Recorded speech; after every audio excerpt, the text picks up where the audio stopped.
이 시간을 통해 하나님의 이름에 대해 생각을 하였습니다. 하나님의 이름이 갖는 의미와 하나님의 이름이 주는 능력을 통해 더욱 하나님만을 의지하자는 의도에서인데요. 또 그동안 우리가 생각해온 하나님의 이름이 몇 가지였는지 기억을 하시겠습니까? 11가지였습니다. 우리는 그동안 하나님의 이름을 11가지나 생각을 하신 것입니다. 그 중에 기억나는 이름이 있다면 말씀해 보십시오. 어떤 이름들이 기억이 나신지. 엘다이, 전능하신 하나님, 또 여호와 니시, 여호와 아빠, 특별히 하는 하나님, 승리의 깃발, 여호와 니시, 그리고 평안을 뜻하는 여호와 샬롬, 거기에도 계신다는 셋의 여호와 삼마 등등등 여러 이름에 대해서 우리는 생각을 하였는데 아마 기억이 나시리라 생각을 합니다. 그렇다면 지난 성탄절 전주에 생각한 하나님의 이름 기억이 나실지 모르겠습니다. 하나님의 이름에 대해서 지난 마지막으로 생각한 이름이었는데요. 엘자로 시작하는 이름이었습니다. 엘리온, 지극히 높으신 하나님이라고 하는 의미입니다. 하나님은 지극히 높으신 하나님으로서 우리 삶의 모든 것을 주관하시고 주장하시며 다스리신다라는 의미입니다. 그래서 우리는 지극히 높으신 하나님을 인정하고 그 다스리심에 순복할 때 평안함을 누릴 수 있다고 하였습니다. 지극히 높으신 하나님은 그 선하신 뜻대로 우리를 인도해 가시기 때문에 그 다스리심에 순종하게 될 때 평안함과 평안함을 누리게 되는 것입니다. 여러분, 오늘은 우리가 생각한 하나님의 이름들 대세이시고 특별히 엘리온, 지극히 높으신 하나님, 그 이름이 주는 의미를 또 되새기면서 그 이름이 주는 의미대로 지극히 높으신 하나님께서 그의 선하신 뜻대로 우리를 인도해 가심을 인정하고 고백하며 또 그 뜻에 온전히 순복하셔서 하나님 주시는 평안함, 하나님 주시는 평안함을 마음껏 누리는 우리들이 되시기를 바랍니다. 오늘 우리는 또 하나님의 이름에 대해 생각을 하고자 하는데요. 오늘 우리가 읽은 말씀을 통해서입니다. 여러분, 오늘 말씀을 통해 우리는 하나님을 어떤 하나님으로 고백할 수 있겠습니까? 먼저 1절은 이렇게 말씀하십니다. 여호와여, 주께서 나를 살펴보셨으므로 나를 아시나이다. 말씀은 하나님께서 우리를 살펴서 아시는 분으로 기록하고 있습니다. 그리고 2절 이하의 말씀들도 하나님은 우리의 안고 일어섬을 아신다고 하시고 우리의 생각도 아신다고 하시며 또 우리가 말하는 것은 물론이거니와 우리가 행하는 그 모든 행위까지 다 아시고 모르시는 것이 없다라고 합니다. 그래서 7절을 통해 하시는 말씀이 이런 말씀입니다. 내가 주의 영을 떠나 어디로 가며 주의 앞에서 어디로 피하리까. 하나님은 나의 일거수일투족을 다 아시에 그 곁을 떠나 어디로도 갈 수 없다는 고백을 하고 있는 것. 하나님은 우리의 모든 것을 다 아시는 전지하신 하나님이라는 것. 사실 그렇지 않습니까? 우리의 모든 것을 다 알고 계시는 하나님 앞에서 우리가 피하여 달아날 것은 없습니다. 요나를 생각해 보십시오. 하나님은 요나에게 니느웨로 가서 복음을 전하라고 하셨지만 요나는 하나님의 명령에 불순종하였습니다. 니느웨는 항상 이스라엘을 대적한 적이었고 신성이 악독한 사람들이기 때문입니다. 혹여나 그가 가서 복음을 전할 때 그들이 복음을 듣고 하나님으로 돌아오는 것이 요나는 싫었던 겁니다. 그래서 그는 니느웨가 아닌 이 다시스라는 곳으로 발길을 돌리게 되는데요. 그런데 그때 이 요나는 어느 길을 통해서 이 다시스로 도망하고자 하였습니까? 바닷길을 통해서 혹 이 바닷길을 통해 도망을 하면 하나님께서 모르실까 생각을 했기 때문입니다.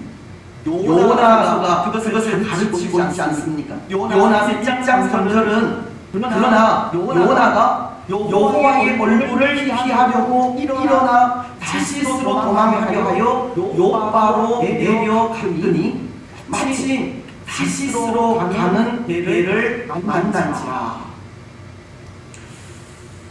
요나는 여호와의 얼굴을 피하려고 이 바닷길을 선택하게 되었다는 겁니다. 하지만 말씀입니까? 이 바닷길에는 하나님의 손길이 미치지 않는 길입니까? 그 길은 하나님의 얼굴을 피할 수 있는 길입니까? 결코 아닙니다. 하나님은 바닷길도 다스리시고 그곳에도 하나님의 손길은 미칩니다. 그래서 요나가 고백한 것이 있는데요. 요나 1장 10절을 통해서입니다. 자기가 여호와의 얼굴을 피한 줄을 그들에게 말하였으므로, 이 말씀은 하나님의 얼굴을 피하려고 탄 배가 이 큰 땅에 휩쓸리게 되자 그것이 하나님의 명령을 거역한 요나로 인해서라는 것을 알게 된 사람들에게 요나가 고백한 고백으로 요나는 내가 하나님의 얼굴을 피하고자 이렇게 바닷길을 선택하여 도망을 하였지만 하나님은 이곳에도 계신다라는 고백입니다. 마치 오늘 다시 8절로 9절을 통해 고백한 것과 똑같은 고백을 요나는 하게 된 것입니다.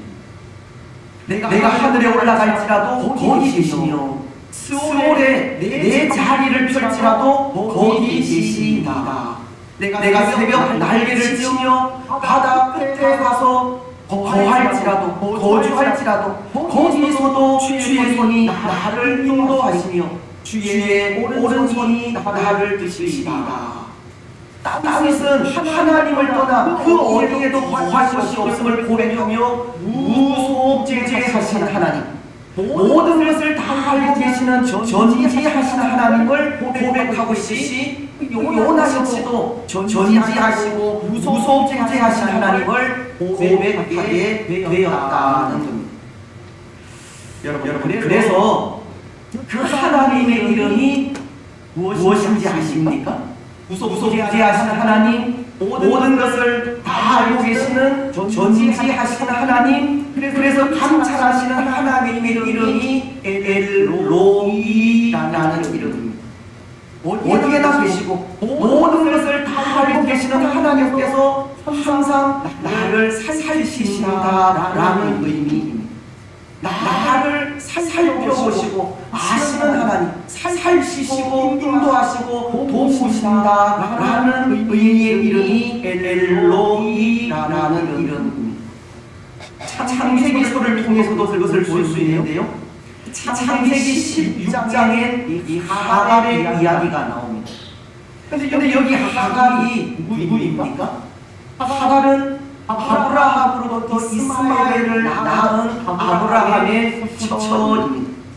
아브라함의 아내인 사레가 아이를 낳자마자 사레는 그의 여종인 하갈을 통해 아이를 낳기 원하지 않았습니까? 하지만 종인 하갈이 신을 하게 되자 주인이 사례를 멸시하는 일이 생기게 되고, 그래서 그 일로 이 사례가 하갈을 학대하자 하갈은 임신한 채로 광야로 도망을 하게 됩니다. 그리고는 광야 속에서 당하는 그 고통에 한 샘물 곁에서 여호와의 사자를 만나게 되고 이런 고백을 하게 됩니다. 부엘라 헤로이라는 고백입니다. 창세기서 16장 13절로 14절은 이렇게 말씀하십니다. 하갈이 자기에게 이르신 여호와의 이름을 나를 살리시는 하나님이라 하였으니 이는 내가 어떻게 여기서 나를 살리시는 하나님을 배웠는고 함이라. 이러므로 그 샘을 부엘라 헤로이라 불렀으며 그것은 가데스와 베렛 사이에 있더라. 하갈은 그가 만난 하나님을 부엘라 헤로이라 얘기했던 것입니다. 하갈은 내가 어떻게 여기서 나를 살리시는 하나님을 배웠는고 라고 하면서 그를 살리시는 하나님을 고백하게 되었다는 것입니다. 이것은 오늘 시편 130편을 통해 다시 고백한 엘로이라고 하는 단어와 같은 의미로서 나를 살리시는 하나님이라는 의미인 겁니다. 그렇습니다. 사랑하는 여러분, 하나님은 우리를 살리시는 분이십니다. 어디에나 계셔서 우리를 살리시고 언제나 깨어서 졸지도 주무시지도 않고 우리를 감찰하시고 돌보시는 분이 하나님이십니다. 여러분 그것을 고백하십니까? 시편 120편도 3절로 7절을 통해 그것을 고백하고 있는데요. 여호와께서 너를 실족하지 아니하게 하시며 너를 지키시는 이가 졸지도 아니하시리로다. 이스라엘을 지키시는 이는 졸지도 아니하시고 주무시지도 아니하시리로다. 여호와는 너를 지키시는 이시다. 여호와께서 내 오른쪽에서 내 그늘이 되시나니 낮의 해가 너를 상하게 하지 아니하며 밤의 달도 너를 지치지 아니하리라. 시편 120편도 고백하는 것이 하나님은 우리를 살리시는 하나님으로 고백하고 있는 겁니다. 그런데 여러분, 이 고백 속에 한 가지 의문이 생깁니다. 한 가지 고민이 생긴다는 겁니다. 그것은 하나님께서 우리를 살리신다면 밤낮으로 졸지도 주무시지도 않고 그렇게 우리를 돌보신다면 왜 오늘 우리가 고통 속에 있어야 하는가 하는 것 때문입니다. 왜 우리가 고통을 당해야 하는가 하는 겁니다. 하나님 시급히 노시는 하나님으로서 우리 삶의 모든 것을 주관하시고 또 우리의 모든 것을 다 아시는 하나님께서 언제나 어디에나 계셔서 우리를 살리시고 있다면 오늘 우리에게는 아무런 고통도 아무런 아픔도 없어야 하는 것이 아닌가 하는 겁니다. 그렇지 않습니까? 오늘 우리에게 정말 아무런 아픔도 고통도 없어야 하는 것이 맞습니다. 그런데 오늘 우리에겐 그럼에도 고통이 있고 아픔이 있다는 사실입니다. 하나님께서 우리를 살리시고 지키신다고 하는데도 그렇다는 겁니다. 그것이 우리에게 고민이 아닐 수가 없습니다. 여러분 사사기 기드온 아시죠? 기드온도 그런 고민이 있었습니다. 사사기 1장을 보면 당시 이스라엘의 적이던 미디안이 이스라엘을 침공하여 이스라엘은 큰 고통 속에 빠지게 됩니다. 그때 여호와의 사자가 기드온에게 찾아와 큰 용사라고 부르며 하나님께서 너와 함께 하시니 너는 이스라엘의 구원자가 되라고 하십니다. 근데 그 말을 들은 기드온은 여호와의 사자에게 불평을 쏟아놓기 시작합니다. 하나님께서 우리와 함께 하신다면 왜 오늘 우리가 이런 고통을 당해야 하느냐 하는 겁니다.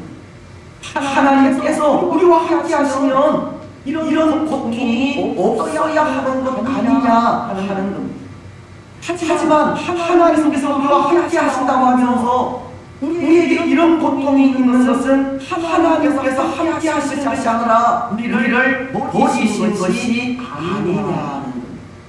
사사기에서 6장 13절이 그것을 이렇게 말씀하고 있습니다.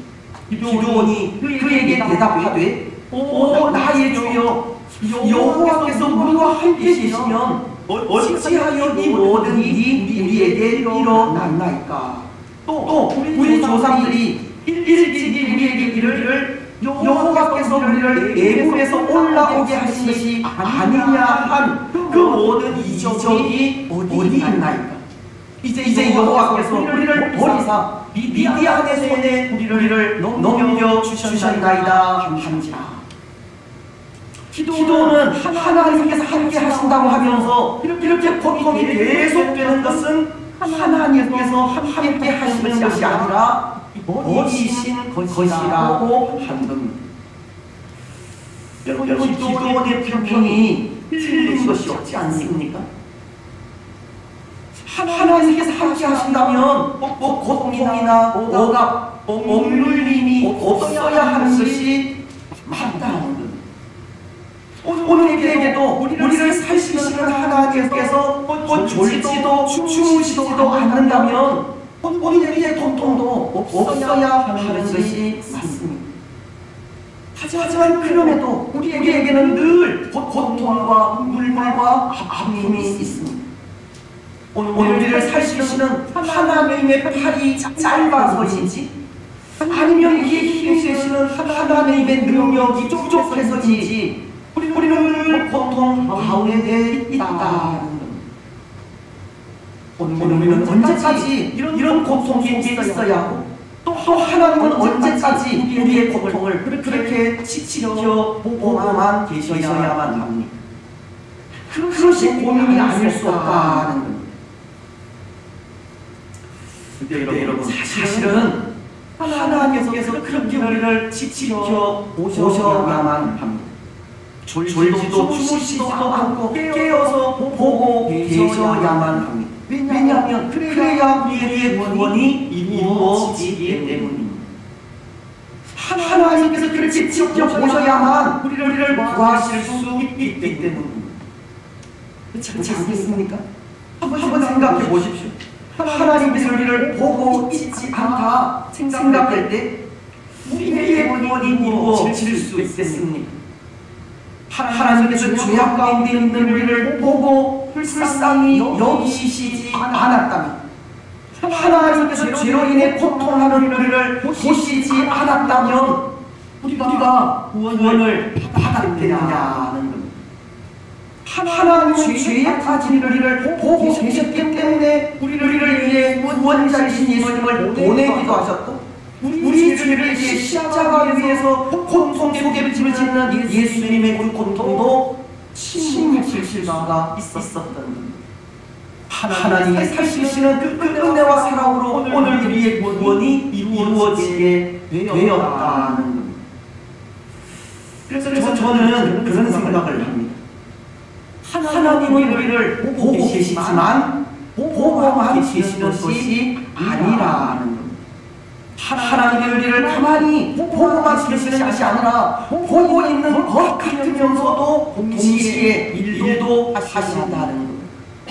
십자가 사건이 그렇지 않습니까? 때로 하나님은 십자가를 지신 예수님을 그저 보고만 계시는 것 같습니다.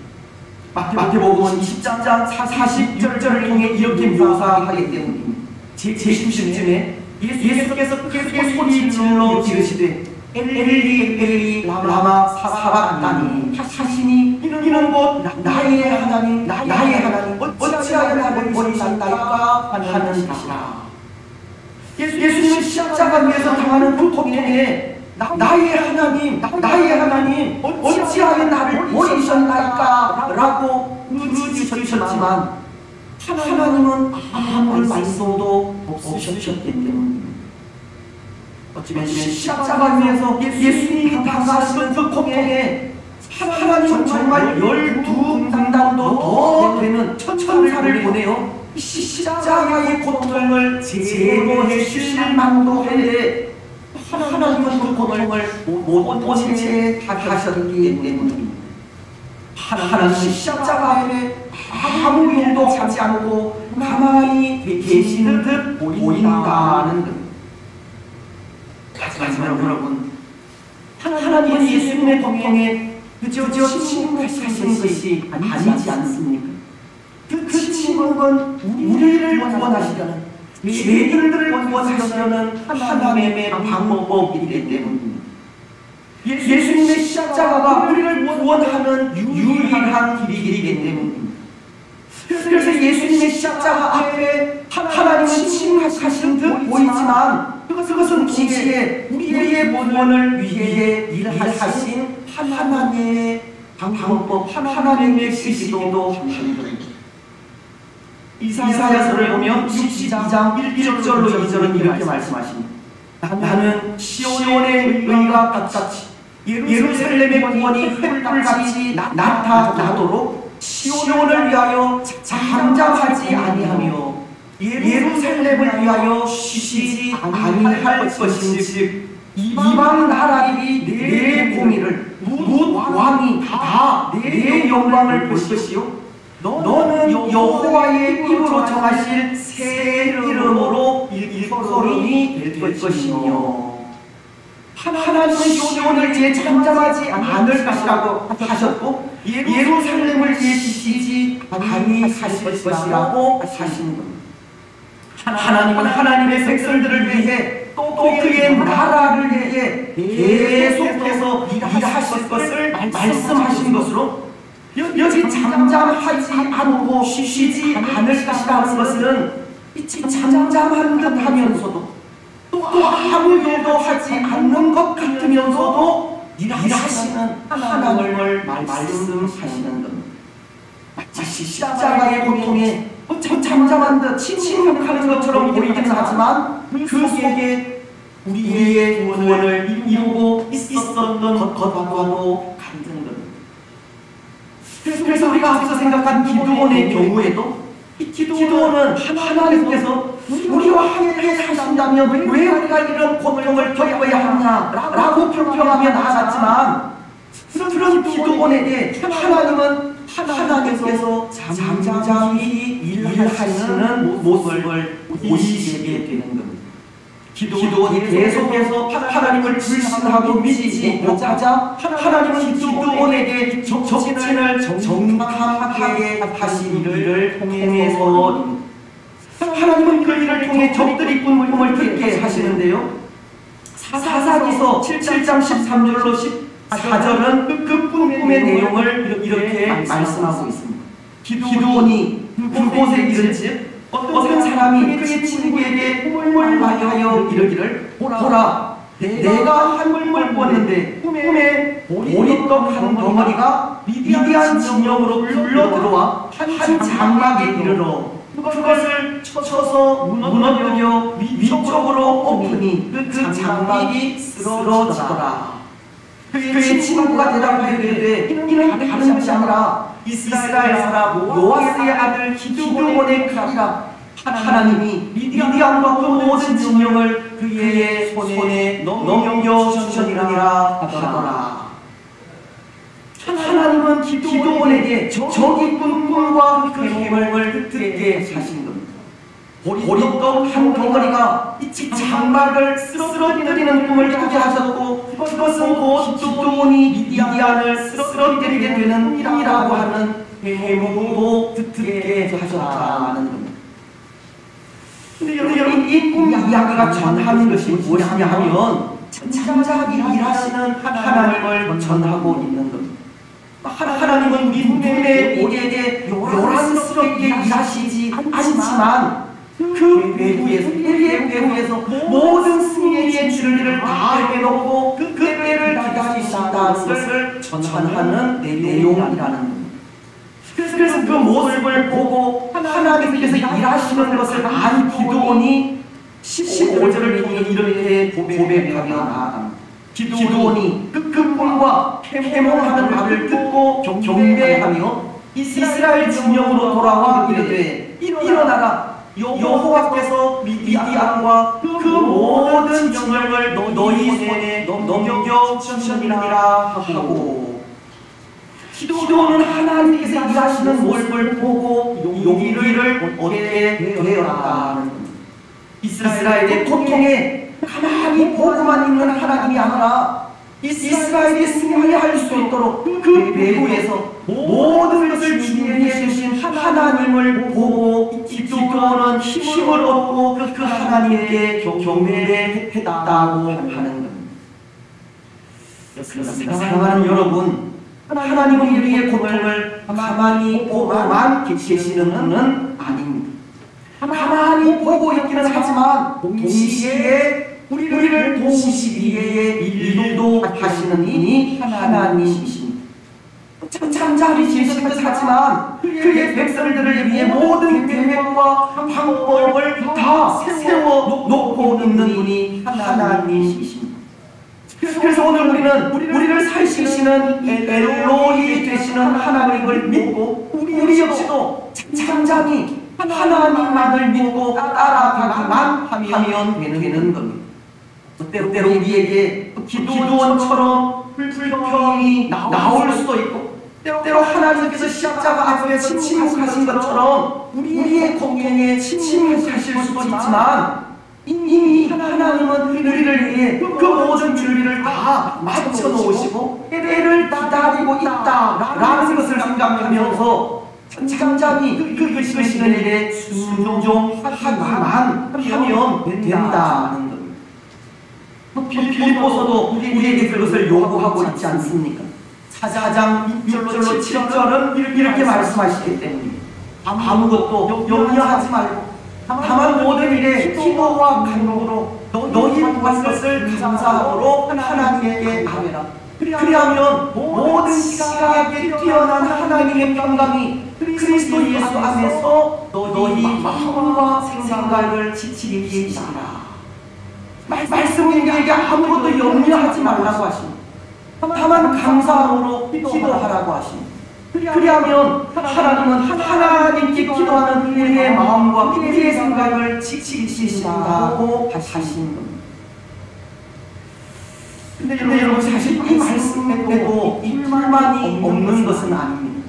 왜냐하면 우리가 아무것도 염려하지 않고 감사함으로 기도하면 우리의 그 모든 소원을 이루시리라.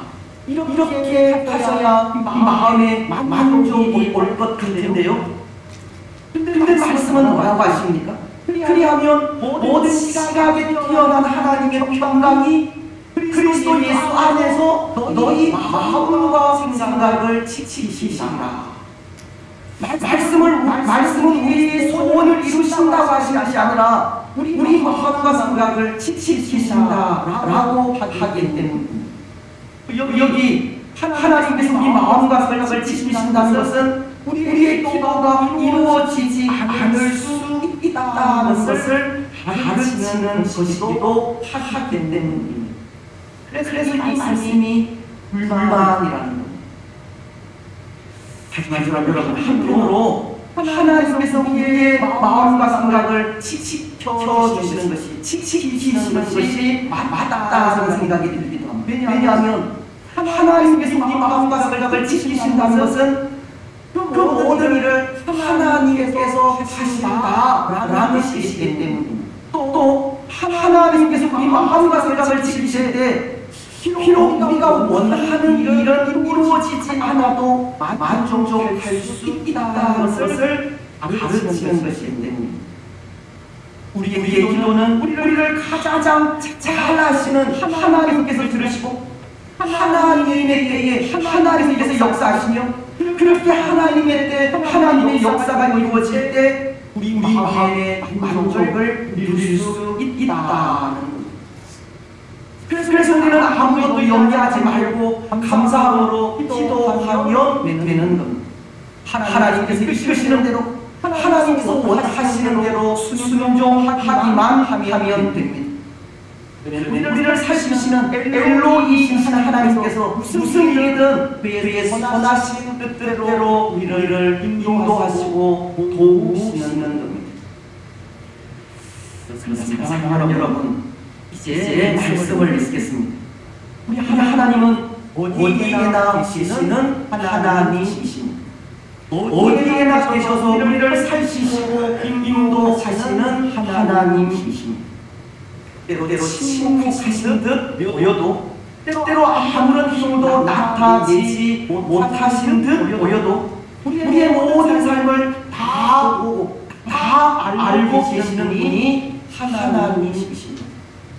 우리 걷는 걸음을 가장 선하게 인도하실 수 있는 분이 하나님이시라는 겁니다. 그래서 오늘 우리가 우리의 모든 삶을 살피시고 인도하시는 엘로이이신 하나님을 고백한다면, 믿고 나아간다면 우리 삶은 좀 더 풍요로운 삶을 살아갈 수 있게 되는 겁니다. 어떤 상황 속에서도 조급해하지 않을 수 있고 두려워하지 않을 수 있으며 걱정하지 않을 수 있는 겁니다. 엘로이이신 하나님은 하나님에 대해 하나님의 역사를 나타내시기 때문입니다. 오늘 우리는 엘로이이신 하나님, 우리 삶의 모든 것을 아시고 살피시는 하나님을 인정하시고 믿고 고백하시기 바랍니다. 이미 우리를 위해 그 모든 준비를 다 마쳐 놓으시고 그 때를 기다리시는 하나님을 믿으시기 바랍니다.